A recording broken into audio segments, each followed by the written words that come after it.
Hey everyone, it's FG back again with the director. She's running camera today, and we are in Pennsylvania, in pretty much in the middle of no place. AOAA, it's Anthracite Off-Road something or other. We're up by like Sunbury type area. It's beautiful out here. Very hilly, very rocky. We got some mountain ranges. And great off-roading. There's a ton of trails out here, and so we went on what was labeled as the green trail, which was going to be the most benign of the trails available, and it turned out to have a little bit of teeth, and it took a big bite out of the steps. I took a bad line coming across some pretty heavy rocks, and we heard some really loud bangs. I bent the rear shock absorber mount on the driver's side, and also, as you can see, the step is now half on the truck and half holding on by a ratchet strap. Ooh, that's gotta hurt. We're up here near Sellens Grove, so I am way far from home, and I really don't have, I mean, I do have some tools, so probably in theory maybe I could patch this somewhat, but if I run into any trouble where I actually need parts or any other tools I don't have, I might make it worse. So I'm thinking that I'm probably just going to leave it like this, drive it home, and then deal with it when I get back to my full shop. So that's what's going on, basically. We have a bunch of off-road video that I'm going to splice together from before our little incident here. A bunch of great guys that we were wheeling with. We had six, I believe it was 6 vehicles total. I'll go back and count that just to make sure I give everybody credit. You know, it'd be nice. I think it was 6 more besides me, that is. So anyway, splicing the video together, I'll get all that and we'll make something out of it, and FG out until then. Go out and get her muddy, but hopefully not damaged.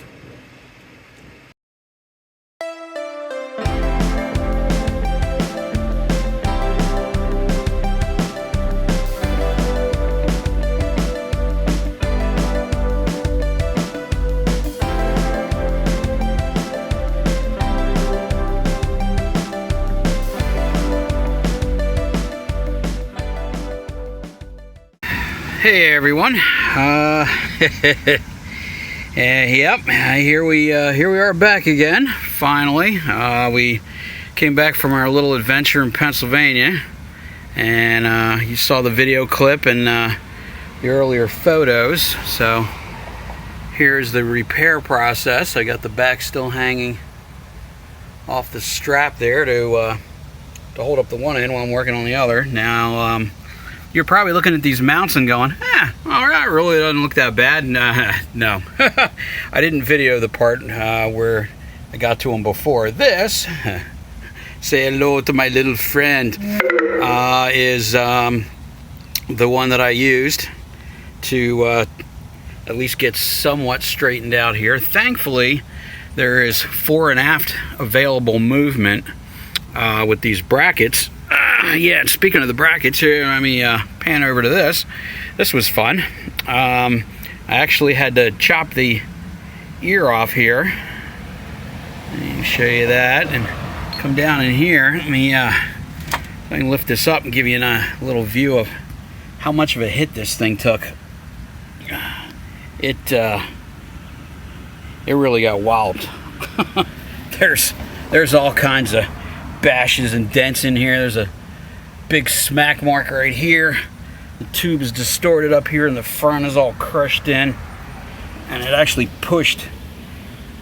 Let me see if I can. Oh boy, yeah, this is kind of hard. I'm trying to hold it with one hand, but it actually pushed all the way up along here. This whole tube, all the way about to the middle of the step, is actually bent upwards from the force of the truck landing on it.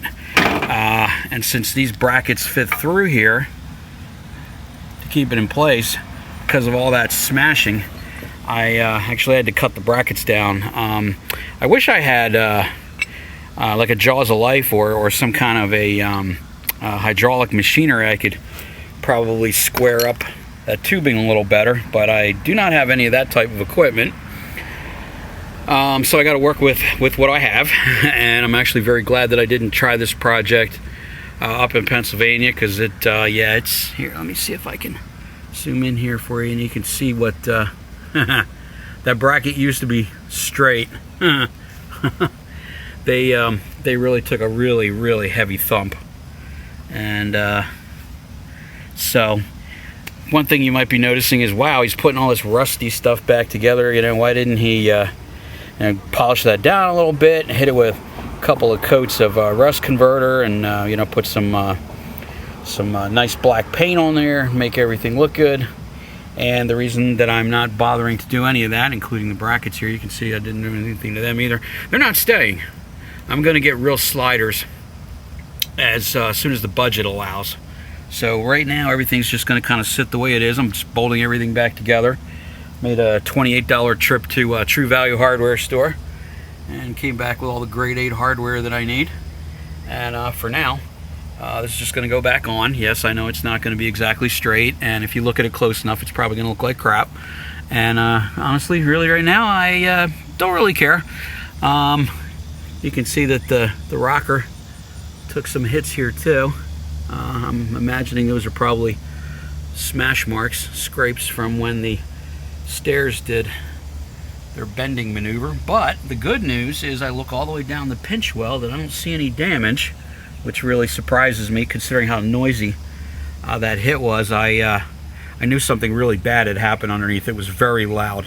I've never heard a bang come out of a vehicle like that before.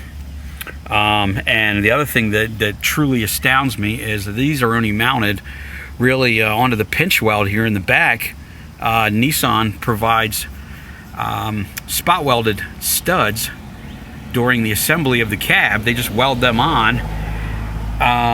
Some of the vehicles do get shipped with steps installed. The Pro 4X, I guess they figure either you want the clearance or you're just going to go ahead and get your own heavier duty type hardware, so they don't ship with factory steps, but they don't care. They build a cab. They build a cab. They don't care if it's a Pro 4. They don't care if it's an S, an SV, whatever they're throwing out the door. It's just economy of scale for them. It's easy. You just weld everything just the way you do, and you just keep pushing them down the line, and they get their trim designations later when you figure out you know what interior options they get, and if they get a M226 axle or the C200 light duty or whatever. And so that's basically just how they roll. So yeah, being basically just connected I guess to a fairly thickened maybe section of sheet metal, it really astounds me that they didn't rip completely off the body, because I've heard other people say that they actually managed to do that. They just tore the spot welds right out. So God was with us. I will just say that. And if you're a believer, you can go ahead and say amen. I can't hear you, but you can send good thoughts. So that's basically where we are, and I'm just going to go ahead and button this up, and I am sending the truck back over to Firestone as well for a full alignment, because I am sure that I whacked the alignment way out of shape.